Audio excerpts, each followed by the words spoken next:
Hi everyone, welcome to the Resilient Rounds podcast, a podcast about all things mental health, well-being, and success in medicine, brought to you by the Student Success and Wellbeing team. For this episode, I am your host, Dr. Melanie Rivera Rodriguez, and as a disclaimer before beginning today's episode, as a part of the Faith, Spirituality, and Beliefs series of the podcast, we want to highlight being understanding and inclusive of everything in these conversations. Although this episode will focus on a particular set of beliefs, we welcome and are open to any and all spiritual inclinations, religions, and ways of seeing and understanding the world. For this episode, we have first-year medical student Christopher May, who will be sharing his experiences as we focus on faith, atheist beliefs, medicine, and the intersection with mental health and well-being. So Christopher, welcome to the episode. Thank you. I appreciate you having me here, and I'm excited to have a nice conversation today. Of course. I think that this is in preparation, just in full transparency with all of you listening. As many of you have come to know about this podcast, there's pre-meetings and conversations that we have prior to recording. And in full transparency, we've been talking sort of about how many of you may have very different set of spiritual beliefs, religious understandings and beliefs, but also how sometimes that could, because you're in medicine or preparing to become a physician, that could be challenged, or you could even be going through a change in that, right?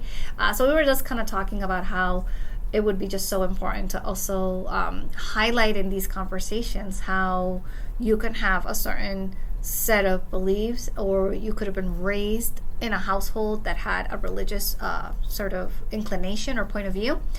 And then you find yourself sometimes questioning things and how that is a part of the journey. So once again, Christopher, thank you so much for agreeing to have this conversation with us and making your kind of thoughts and sentiments known when it comes to this conversation to your peers and to the student body.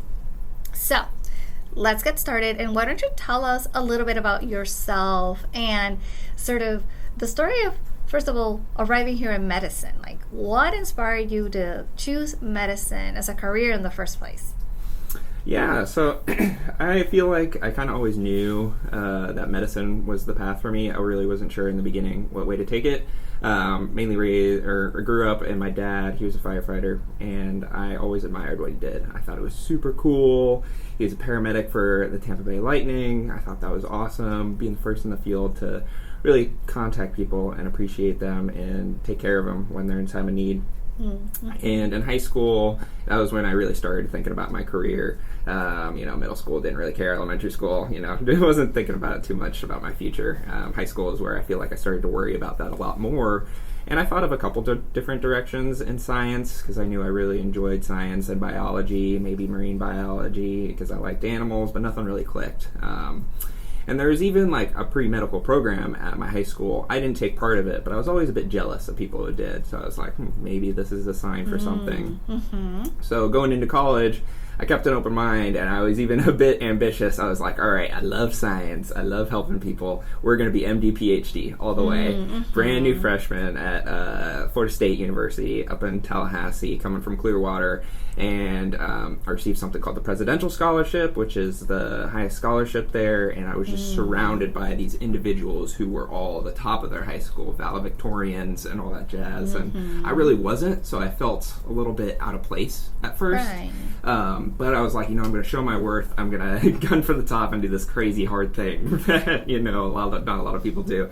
I quickly found out doing research that the PhD side wasn't for me. I thought it was a bit tedious at times, / the first lab I worked in. I just didn't really enjoy doing a whole lot, the basic sciences and stuff like that. But medicine always kept my curiosity. And then COVID hit.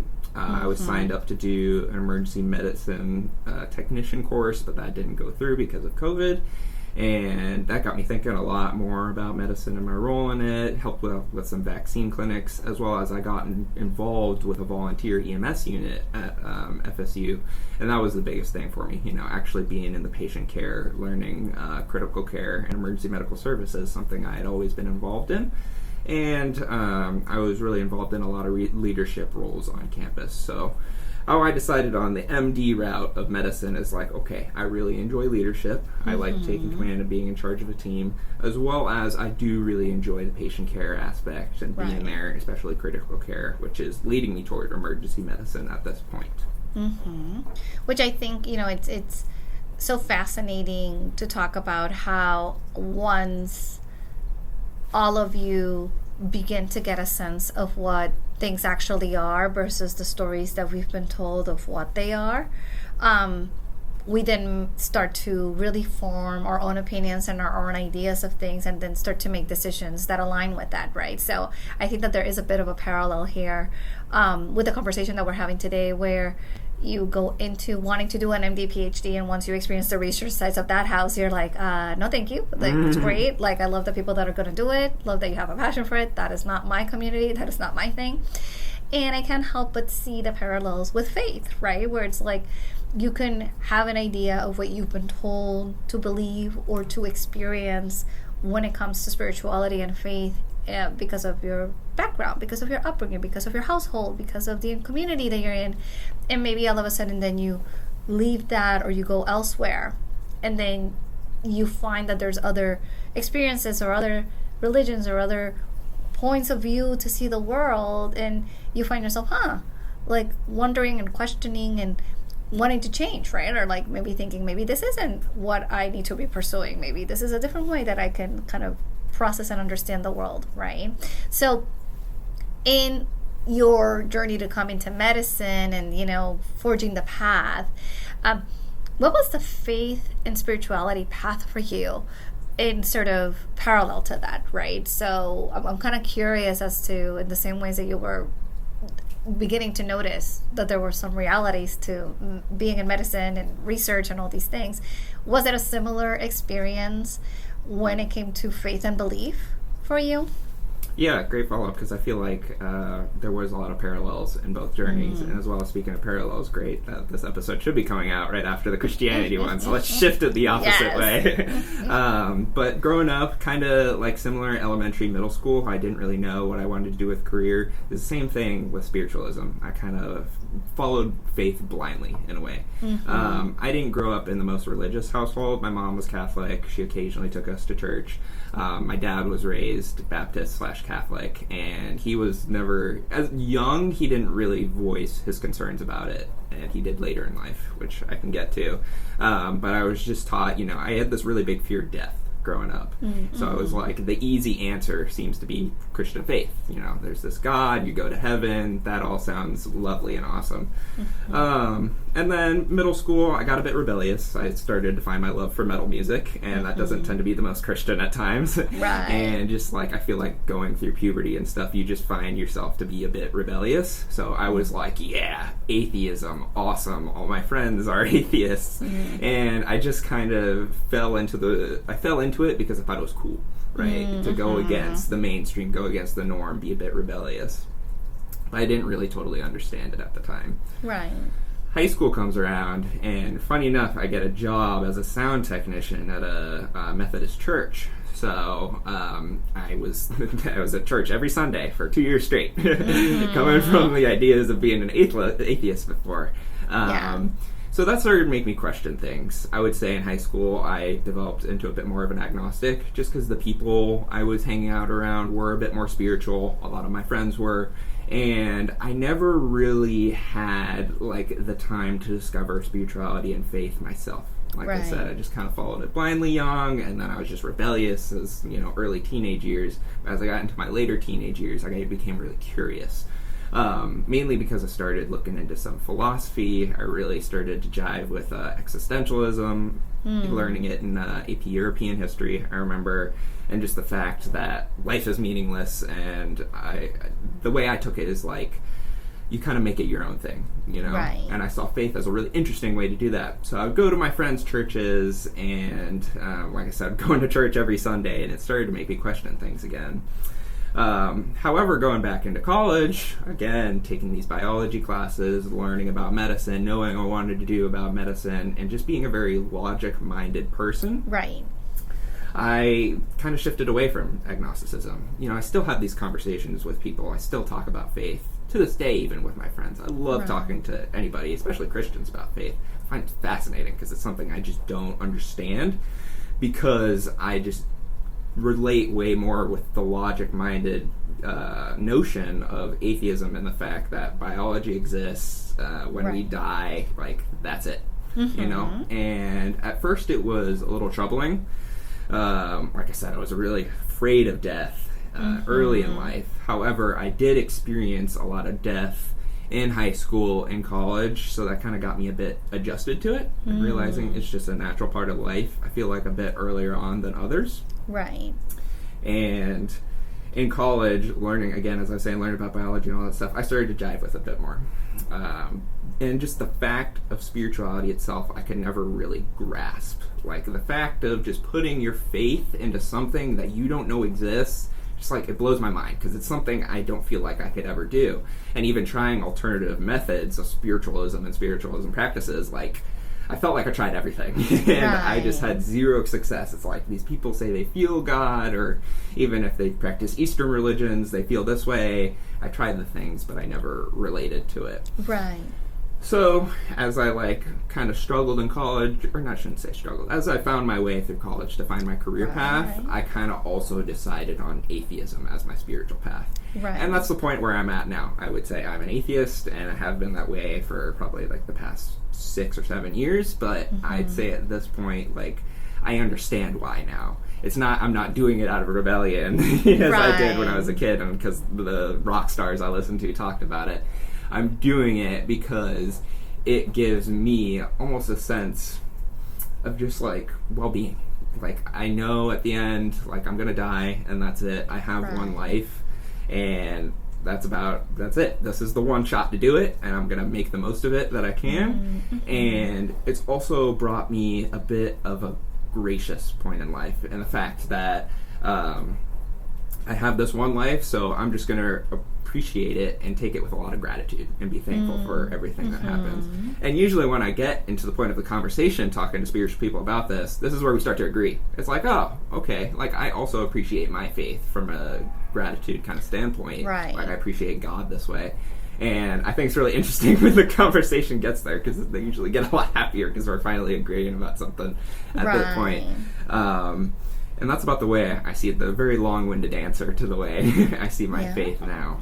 Well, and I think it's, you're pointing out something that's incredibly important, that it's that, well, number one, well-being can have many different definitions to many different people, right? Your well-being might look differently than somebody else's well-being in your cohort, or depending on the year that you're in medical school, that might look a little different, and it may be mediated by other things. But what I'm hearing you say is that once you had the opportunity to truly give other sort of methods or other ways of thinking a shot, and you just really found that atheism was the thing for you, and that sort of aligned with your the way of thinking, or your values or your behaviors, right? I think that alignment in all of that is a way of well-being, even though it might look different from person to person. But like you were saying, it all kind of leads to the same sort of endpoint, right? It's just all of you take very different sort of journeys and many different roads to get maybe to the same understanding, where people just want to be grateful, or people just want to feel seen and heard, or people just want to feel like this life is of consequence, or there's all these things that all of you tell yourself as to what you want to get out of this life, or out of being a doctor, right? And depending on the background, all these things, the road might look different depending on your religion. Somebody who's Christian versus somebody who's atheist versus somebody who's practicing Islam, and I can go on and on, right? The roads are going to look different. But like you said, the commonalities at the core, when we do a Venn diagram of well, what do we all have in common here? It's probably like that, right? The things, the core values of gratitude and altruism and all the things that make you who you are the things that make someone else who they are, right? So I love that you brought that up, because I do think that when it comes to conversations about whether it's well-being, mental health, or even faith, many different people have many different understandings, but when we look at the core message behind all these things, it's almost like we're all in agreement more often than not, right? That we all kind of want to experience or have the same understanding of these things. It's just that what's around it looks a little different. How have you found that being an atheist kind of intersects or sort of what's the dynamic in medical school? Coming from that belief set, right? Because if I were to ask that question to somebody who practiced Judaism, it probably would be a very different sort of understanding of medicine or the way that they look at it. So I am very curious as to, now that you have this very solid, committed belief that you hold, how have you found in your first year of medical school that intersecting or sort of jiving with the way that you see medicine? Yeah, really fun question and a fun story that I wanted to tell with it, because I feel like the stereotype with atheism and medicine, when you put those two words together, it seems like a juxtaposition almost. Yes. Like if you read that on the surface, like you think I would approach it all sad and depressed and right? People think atheism and there's these connotations that automatically come to people's mind, and I think more often than not there is a negative connotation associated to it, right? So I'm glad that that might not be the case when you're answering the question, because you're like, well, let me tell you, there's more to it than just what's on the surface. Yeah, exactly. And the people who know me I feel like would describe me as a very energetic, bubbly kind of person. The exact opposite of what you would think of atheism. Well, I do wear a lot of black. It's like fitting certain stereotypes or fitting certain specific ideas that we might have of when we hear that, right? Yeah. So I got a little bits and pieces. But my point is, I think I still, again, just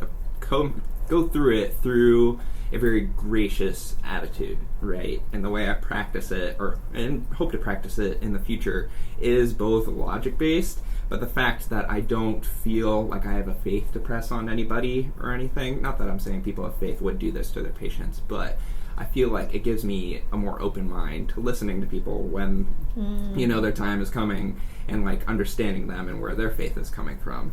A fun story about like a struggle I've had expressing my identity through medicine is I did a lot of my clinical work up in North Florida, where it's very religious. That very Southern Christian Catholic religion is very strong there. Most of my patients I saw were very religious. And it came up a couple times. First being like political beliefs. I remember the first kind of bashing heads I had with a patient was he was just talking about like his right-leaning political beliefs and what news sources he reaches out to. And he asked me, like, what do you use for the news? And I was like, well, I don't really read the news, and I just look at the local news. And then, I started to talk about my beliefs being more left-leaning, and then I just felt like the whole interaction went south.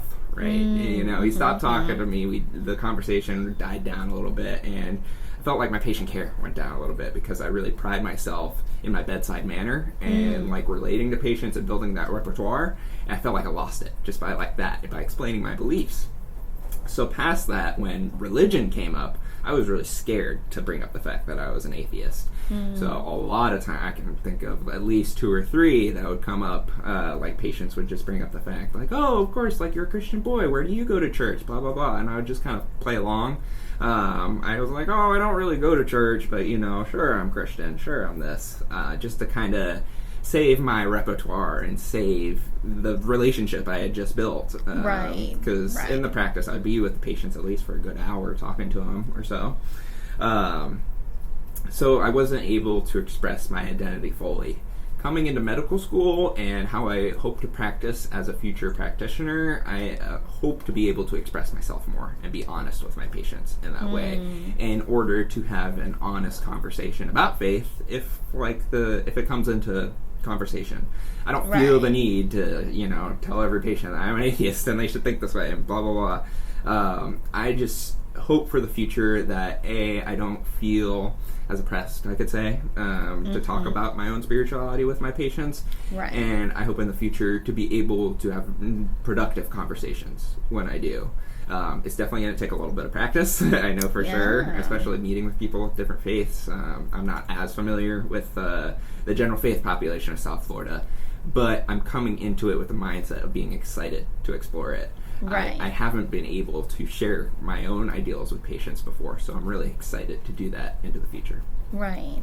Well, and I think you're bringing up something interesting, which is sort of this idea that the doctor like is sort of this entity that really is sort of like a blank canvas, or the idea that you all should be when you are interacting with a patient. But I think you're also bringing up the idea that when it comes to maybe religion or faith, you will maybe be as encumbered by your own biases, whereas like maybe someone who is really devoted to a particular faith or religious practice, it's not that you won't be able to see patients, but you could be maybe triggered or sort of find yourself having to leave that side of you out the door in order to see your patient for who they are, even though, you know, there might be things that you, if you're practicing a certain religious point of view, don't necessarily agree with, right? Like that's how we talk about the biases and prejudices that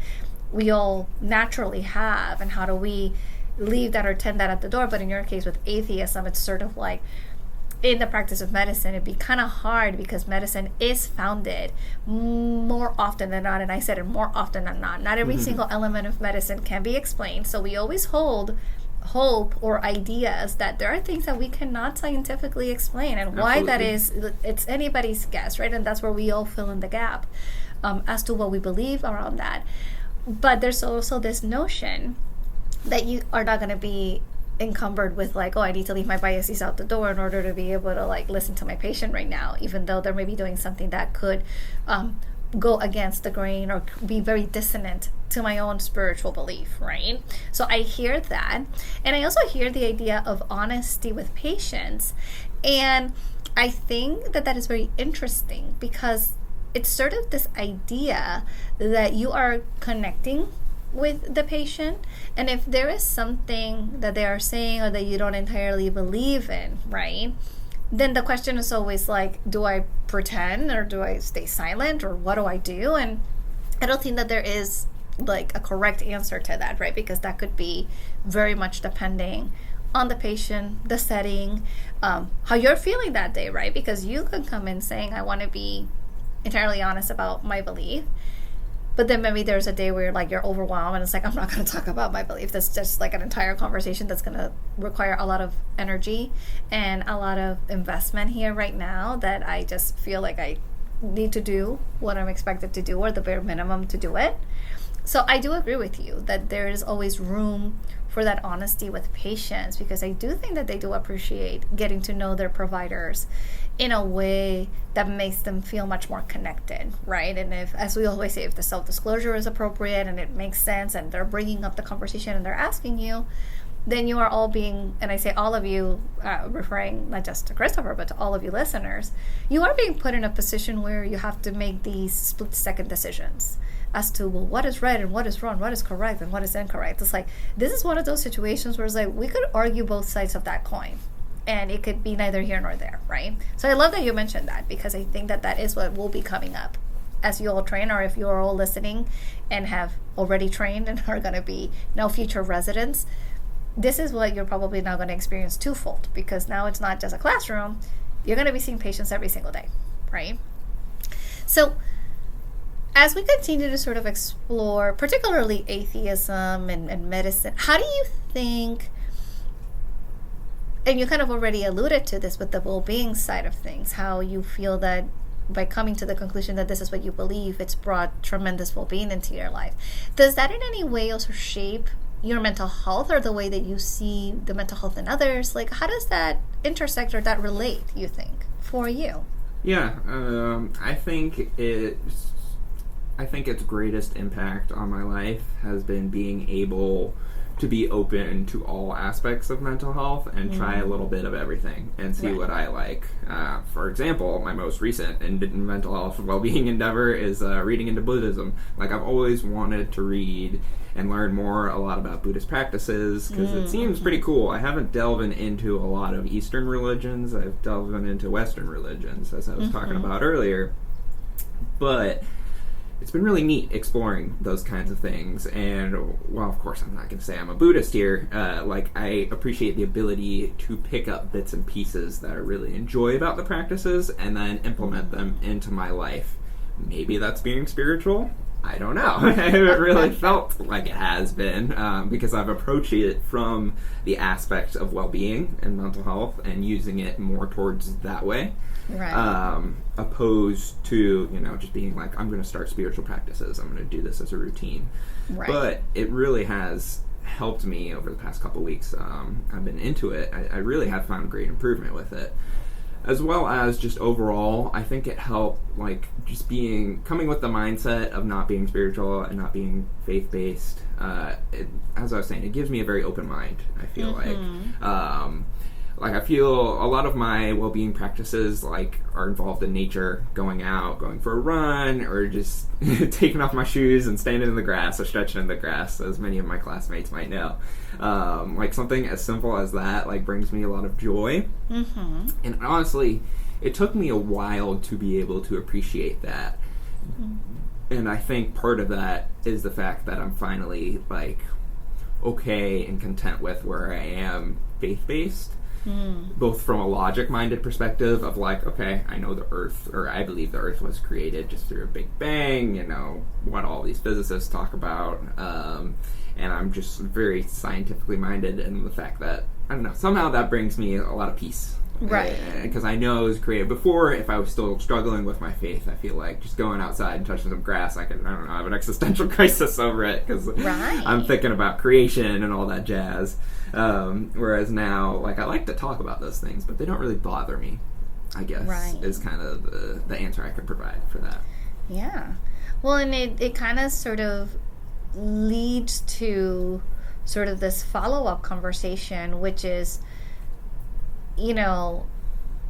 how can spirituality or faith be sort of used in the here and now versus somebody who might be questioning and wondering, is this, something that I'm committed long term, right? Which I think that there is this deep inherent understanding that if you are of a certain faith or you practice a certain religion, is this, commitment that you are making to tenets or to an understanding that is at times beyond comprehension, right? You're just it's almost like the concept of trusting in faith, where it's you don't have to see it to believe it. You're just committing to that, and that might not be everyone's experience, but I think it sort of leads to this idea in the way that you're talking about faith and spirituality in relation to mental health and well-being, where it's we could all have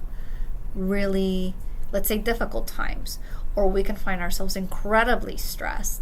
And maybe for some people who are atheists, maybe it is picking up a Bible or the Torah or reading a passage from the Quran, and all of a sudden you just find yourself that helped put something into perspective. That does not, like you're saying, that just because you're reading about Buddhism, it doesn't make you a Buddhist, but it certainly provided something that you were open to.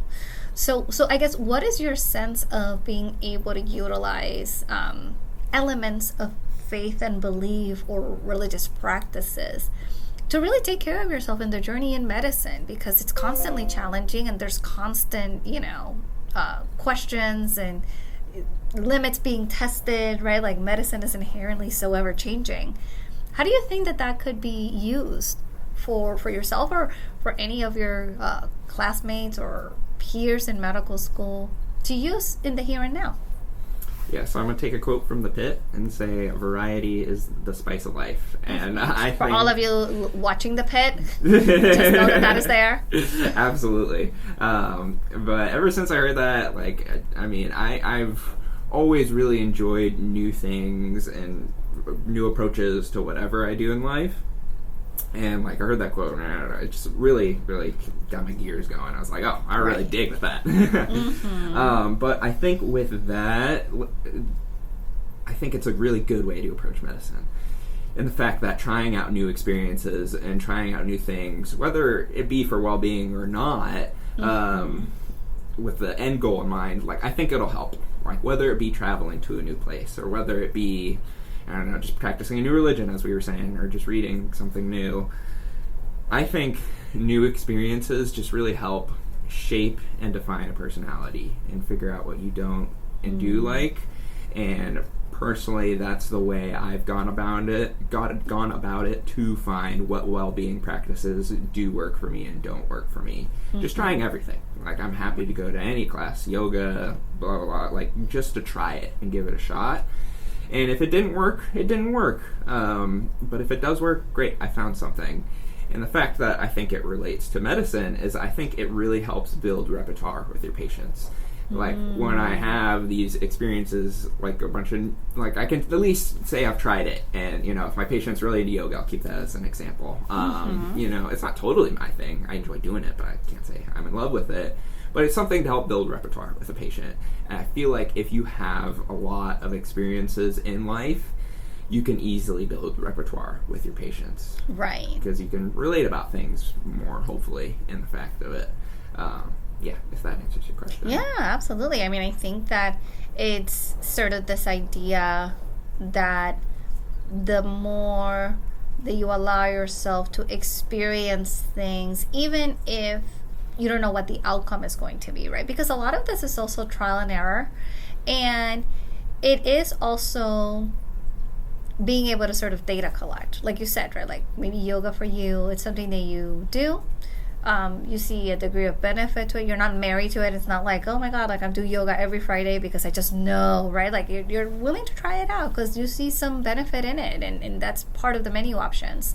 But I do agree that it also makes you much more knowledgeable about yourself, but also much more knowledgeable about things that you may find yourself recommending down the line to clients or patients, right? Where it's sort of like, if you're recommending something and you've actually gone through it, then you can speak to it maybe a little bit more in detail with a deeper understanding, versus just saying, hey, exercise is good for you because, endorphins. Whereas exactly. Like somebody who actively exercises, hey, I'm not judging anyone, by the way. I know that this might come up kind of just like, oh, just reverse judging us because we don't exercise. No.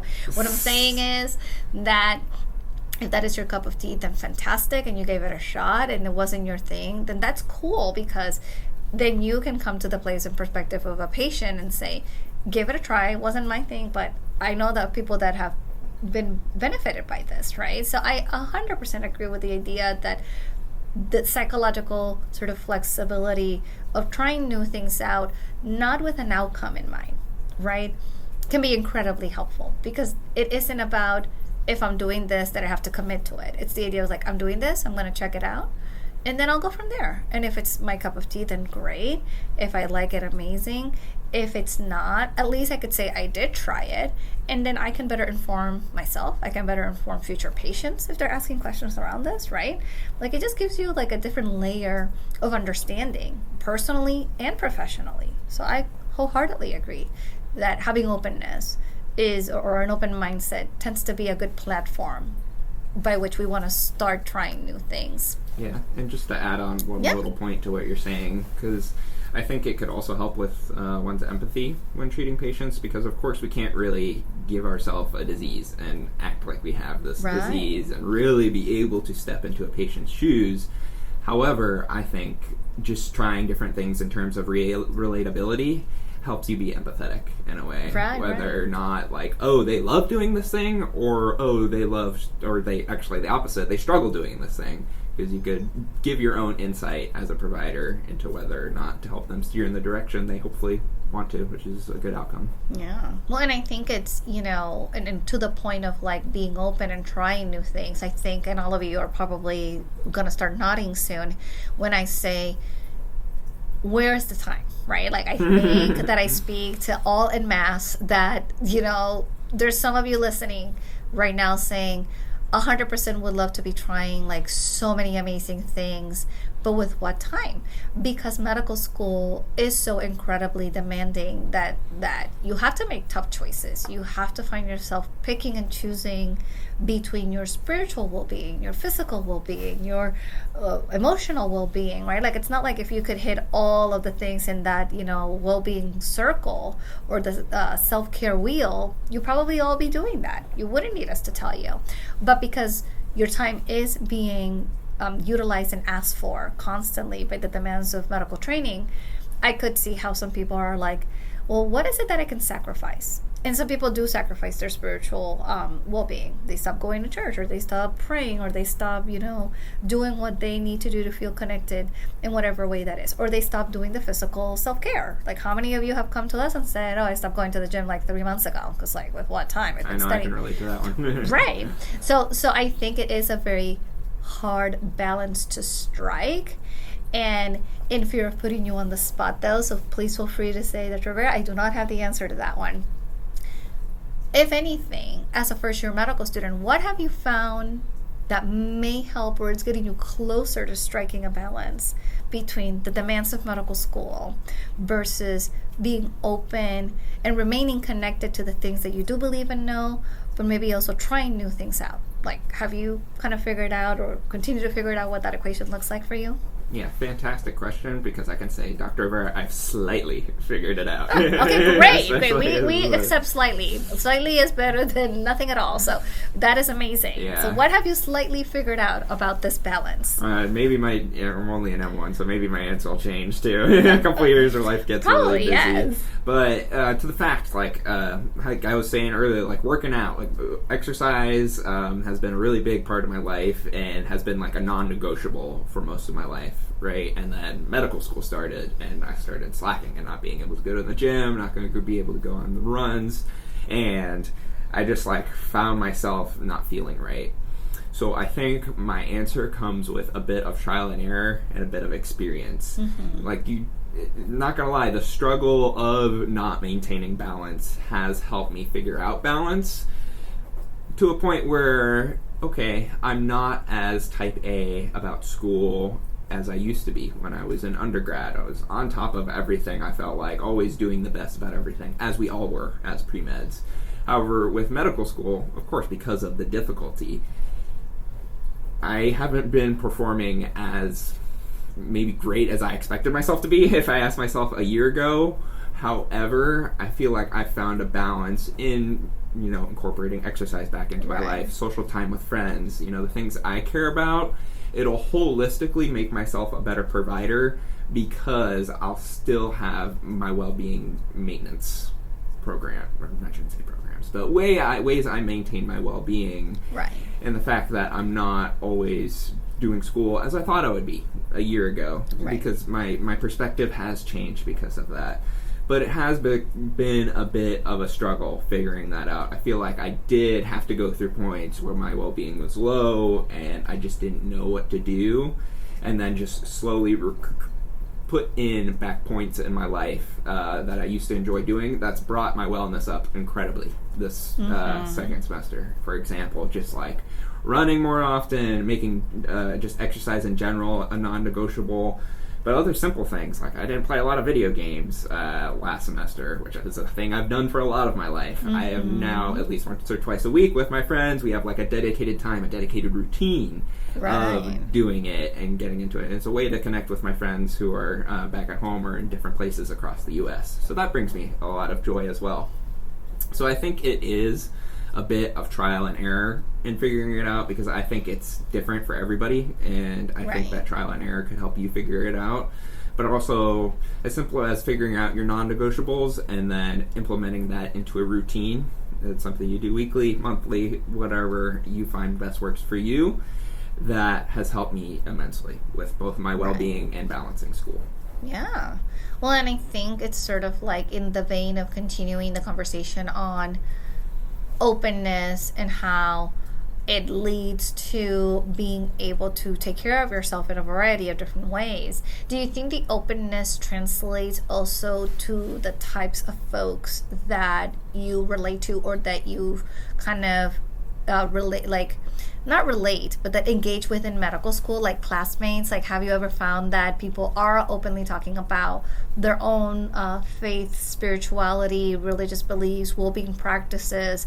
And do you find that there is this sense of like, we're all very different, but we're all here because of a common goal? Or has it been sort of that it does feel at times slightly sort of siloed, right? Like, people who believe a certain thing kind of tend to go a little bit more together. Like, what has your experience been like in sort of understanding that there are people in medical school who hold many different spiritual beliefs and religious practices? Well, I think here at FIU, we've built it phenomenally. Like, yes, of course, like people of different spiritual beliefs tend to hang out with like-minded individuals, but at the same time, I have never felt pressured or oppressed or like it's not that I didn't want to be open about my spiritual beliefs because the community I have at FIU is just so open and willing to accept everybody. For example, the joke I make is that before every test we take for our organ systems unit, me and the Christian Medical Dental Association president, I lead a stretch beforehand and he leads a prayer. And it's like, how else would you get to an atheist and a Christian to come together and like lead something like that, you know? So it's a bit funny, and I think, again, like, I'm super close to him. He's one of my best friends. Both of the presidents, actually, I'm very close with. You know, those are Christian folk, and I think the way FIU has set up the community we have here, just, like, it's been great. I think those conversations, when they come up and when we want to talk about it, like, I don't feel pressured at all. I think there's a lot of intermingling of spiritual beliefs, and that's what I love about the school, again, so much, and its well-being initiatives. It breeds, like, the fact to be able to combine different things and just be open to everything, I believe. That's amazing. I think that you've kind of, with bringing that example of, like, what happens, let's say, before a test, right? I think that it in and of itself is the biggest signal to, like, something that we call psychological safety, where it's sort of this idea that people can be more often than not who they truly are if a space kind of allows for sort of inclusion and acceptance. So when you have two people, one leading a prayer and one leading a stretch, and it's like, depending on who you are, you take the benefit out of that, but they can coexist in the same space, and one is not better than the other, and it's just like being able to meet someone's needs in a variety of different ways, because it's the common goal that we all want to go into this exam not losing our minds and just being a little bit more focused and centered. I think that's a beautiful thing, because it begins to breed and create that culture of that. So I'm so happy to hear that that is the case, and that you, from your experience as an atheist, don't necessarily feel that when you have shared that, or that you've kind of discussed that with peers or with other classmates, that it isn't automatically like, oh, we're shunning him and like you're isolated from the group and you're in a corner and, you know, people don't want to hear about all that. And it's sort of like, oh, you're atheist. Okay, great. Like, welcome. And this person is over here Jewish, and this one over here practices like Islam, and over there Buddhism. And it's sort of this idea that we're okay with that, right? Like, this is a part of who we are as a community, but also that's who you are as a person, and we want to accept that. So I'm happy to hear that in your experience it hasn't been a continuation of maybe some of the negative connotation when people hear, oh, here's an atheist or atheism, and they automatically think something negative, right? Yeah, absolutely. And like, from my own perspective, I feel like I've been able to both talk to people and go to many different faith-based experiences, being at Florida International University or maybe just in South Florida in general. Coming from places where Middle Florida, North Florida, there's not a lot of different types of faiths and religion. And now coming from a perspective where, like, I'm excited to learn about all these things, and now I do have the resources to do it, and even if it's just a simple conversation with a classmate, like, It's been phenomenal. I love it. Right.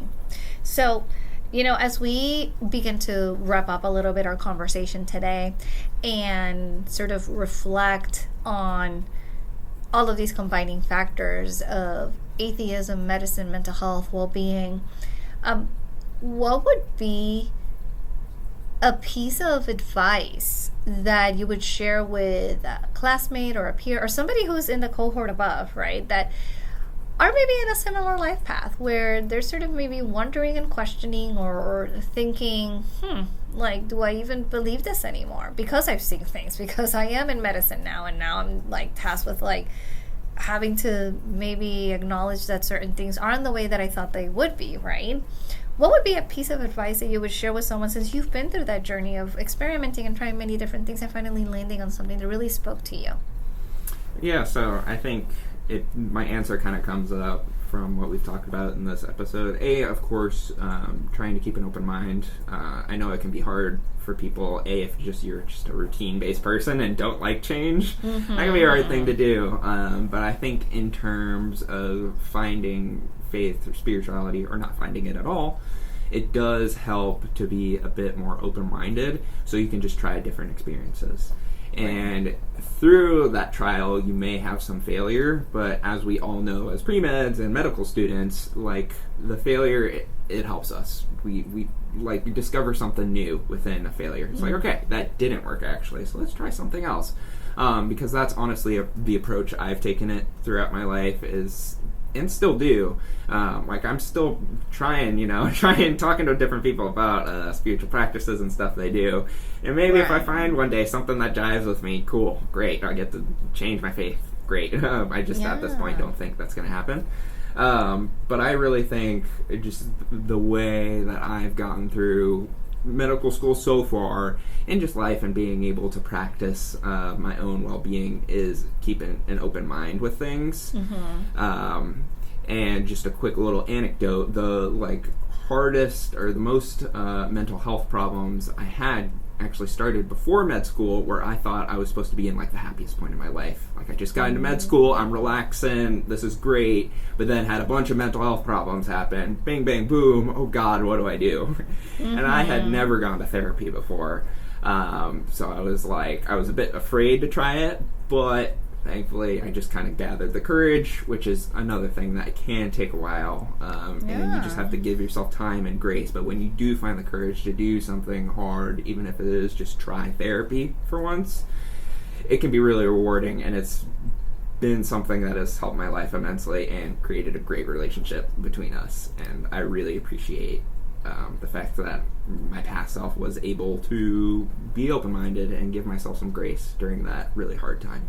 Yeah, and I think, I want to highlight two things that you've mentioned. So first of all, you mentioned the F word, and it's not that F word, people. I know you're thinking it's the other F word, failure, which makes us all shudder inside and sort of really panic. But I think that I do agree with you. Sometimes it's I've heard this saying from other students before. Sometimes it takes hitting rock bottom and nowhere else to go to then begin to have moments of enlightenment and realizations of what can I do now? How can I pick myself up? And I think that doesn't come from a life of successes. It sometimes does come from mistakes, and it comes from failures and the lessons that come from that, right? So 100% I want to applaud you for just saying the F word here on the podcast and just mentioning failure, because it's almost like exposure therapy. The more that we say it, the less scary it becomes, so we can actually begin to talk about it, right? Yeah, so it even made me cringe saying it. So. Yeah, no, I probably said it now 3 times, and there's people over there listening being like, Dr. Rivera, stop saying that word. But it's true, right? Because it is exposure when all of you are high achieving, extremely successful, very intelligent young people, that the idea that I would fail or make a mistake, it's like, what is that? And it's like, well, it's human and it's reality. So I'm so happy that you said it yourself and that you brought it in the context of this conversation, because it is going to happen. It's not a matter of if it's going to happen to you, it's when is it going to happen, and where are you going to be at in your life in order to be prepared to manage that and process that, right? Which then leads to the second point about trying new things, like, for example, therapy. And I think, once again, it's not so much the outcome. I think it's if you gave yourself the courage to try something new, whether that went well or it didn't go well. It's not so much about, well, because it didn't go well, then that's not for me. It's more like, it didn't go well. Okay, so I know this about myself. That might not be the way that I do things, or it isn't the way that I process things, or I want to go about living my life. So I love that you're highlighting just openness, not tied to achievement or outcome. Because I do think that a lot of life experiences, human experiences in medicine particularly, kind of challenge that notion that if you're doing something for a patient, there has to be an outcome associated to it. So you're all being trained to diagnose, to treat, and it all has an outcome at the end of the day. But to apply that framework to life is a little misguided, because the reality is that that's where you get the opportunity to be whatever you want to be, not say whatever you want to say. There are consequences if you say to a dean or to an attending, I get it. At the workplace might not be such a great idea, but hopefully you'll kind of leave today's conversation understanding that it is okay to believe in what you believe in, and even though you don't have it down pat or you feel completely committed to that, here's Christopher essentially saying, well, and that's okay. I mean, keeping an open mind and being able to settle into whatever it is that you're going to settle to whenever that happens, if it happens, it's part of the human experience. Like, it's not medicine. We don't need to have it all figured out, problem solved, solutions. Let's institute treatment right now. This is not, you're not patients to be treated. You're humans with a life to live, right? So I did want to highlight those two things, because I think that those are two big, powerful statements when we're talking about spirituality and faith, and how that all intersects with what we think about ourselves mental health wise, well-being wise, in relation to the work of medicine, because it is a very interesting environment to be in. Yeah, I completely agree. And I feel like my medical journey, of course, has been trying to avoid failure as much as possible, but my spiritual journey has been trying to embrace failure as much as possible, right, and figure out what works and what doesn't. So absolutely 100% agree. Absolutely. So, Christopher, thank you so much for being able to come to the episode today and share your knowledge and your wisdom and your tips and tricks and sort of your understanding of these very important and sensitive topics. So we truly appreciate you being here with us today. And obviously, we appreciate all of you listeners. If you stuck around to the very end of this, go check out the Qualtrics survey in the Canvas Med link. We want to hear from you. We want ideas from new speakers, topics, and just your overall feedback on the podcast. We will be launching for May Mental Health Awareness Month Resilient Rounds capsules. So there'll be mini episodes on all things related to mental health, because we want to be able to highlight during the month of May. So be on the lookout for those. And in the meantime, we will catch you on the next episode, everyone. Bye.